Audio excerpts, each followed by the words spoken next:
What's up, guys? We got the SRT in the garage today, and we're gonna try to set up a DIY Boost Scramble setup for it. Which, if you don't know what exactly that term is, it's basically gonna be a button that you can hit in the cab. It's gonna do one of two things. It can either, let's say you usually run 15 pounds of boost, you would hit this button, and then it will take your turbo to either full spool, which is what we're going to do, or we're going to show you the option. You could use it also to have go through a sub boost control setup to run, instead of, let's say, your normal 15, up to like 20 psi, or whatever your number is that you just so desire to have at a push of a button. Let's show you what we're working with here. We got our button that I mentioned. This is actually a pretty legit way to do it. It's actually made for like a racing steering wheel, nitrous, our case Boost Scramble, whatever crazy things that you could put on a race car.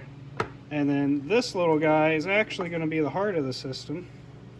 I got this on eBay for like a whopping $5, something like that. Straight out of China.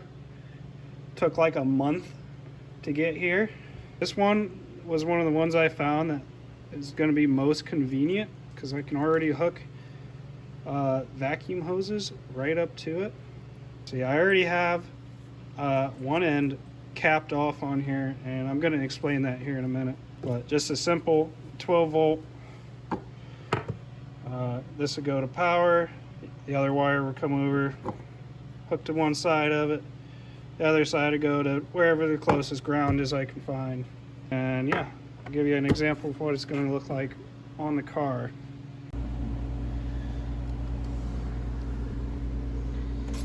Get a good shot of the Red Bull cooler. The pure empty sign.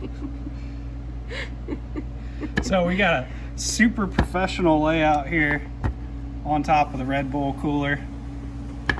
So that way you could really see what's going on here. But I kind of set up the circuits with my little power tester deal up here. So let's go ahead and switch that on right now. So ground's going to it, power goes into the switch, power comes out of the switch. Hopefully you can actually hear it on the camera. Very nice, satisfying click. So this is open. You know, there's only one way to really show this. I'm gonna have to just test it like with my mouth. Don't give me that look.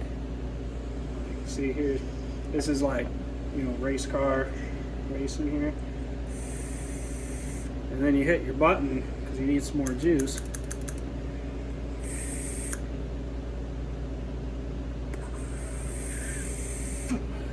Yeah, just like that. Luckily that didn't short out while I was doing that. Okay, I got the dangerous part off.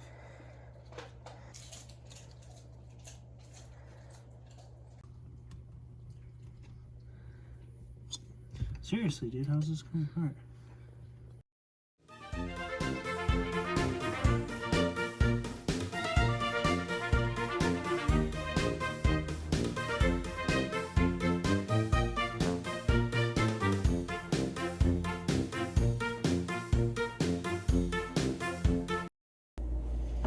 Yeah, so just in case you got an SRT or a Neon or something similar to it, I just spent forever screwing with this thing like a retard. That metal pin actually goes inside of there, and you pop up these sleeves. This doesn't pop apart like you would think it would. The sleeve actually went inside of there, and I don't know if that's the right way to take it apart, but that's about the only way it's coming apart right now. So is what it is.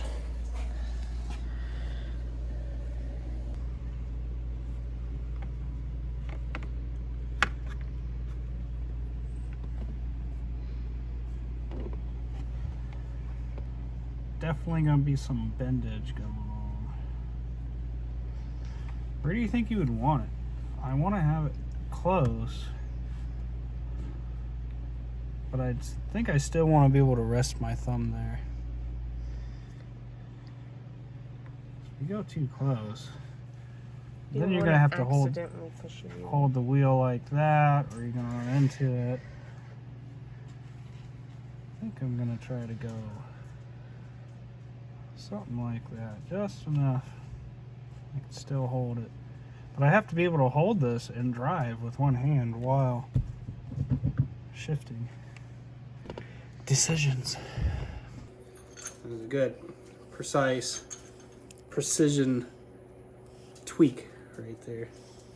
It's the money tweak, as you could call it.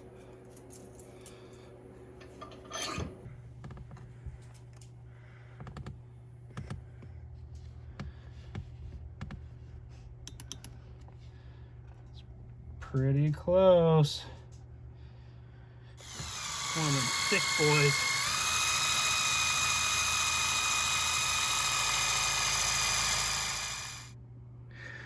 So, just show you guys what we came up with here. After burning up the tip on one of our self-tappers and finding out that I have a dull drill bit later, we got that mounted into this like decently thick aluminum in here. Got that. I can still hold the wheel, but I can also come over here and hit this while still holding the wheel, because this is a stick shift car. So slightly imperative that this is all in the most perfect spot possible.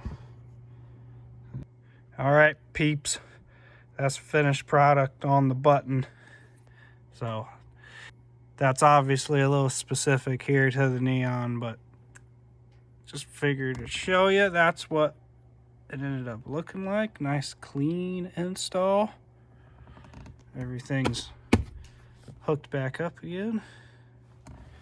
And as far as this guy goes, I'm thinking this little hole right down here be a good old place to shove that in there. Keep everything out of the way. Looking nice. All right, guys, I got it done. I tried to make some of the wiring a little clean and, you know, semi-professional looking and protected. I don't want it to short out and catch on fire going down the track. You know, that would kind of be a bad day, you know, a little bit. So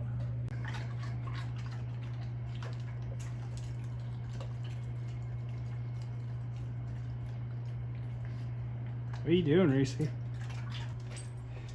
Yeah, so anyhow,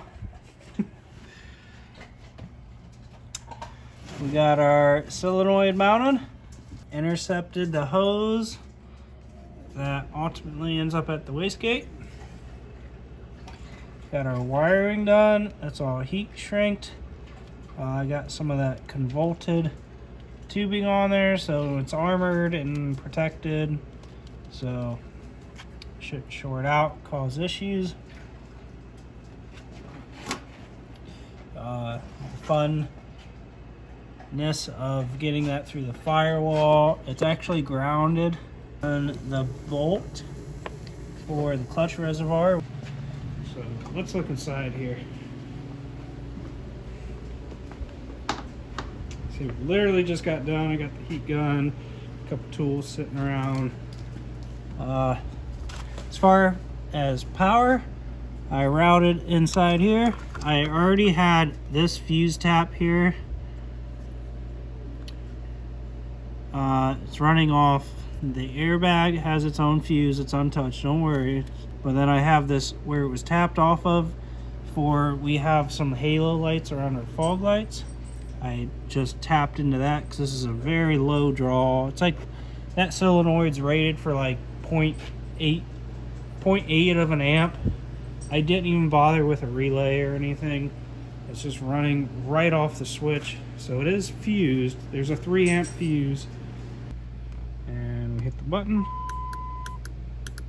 hear that click. These buttons have a really nice click to them, by the way. And then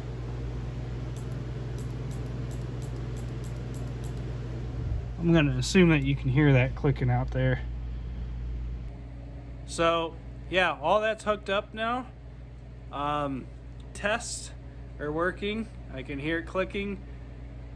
Fuse hasn't blown yet.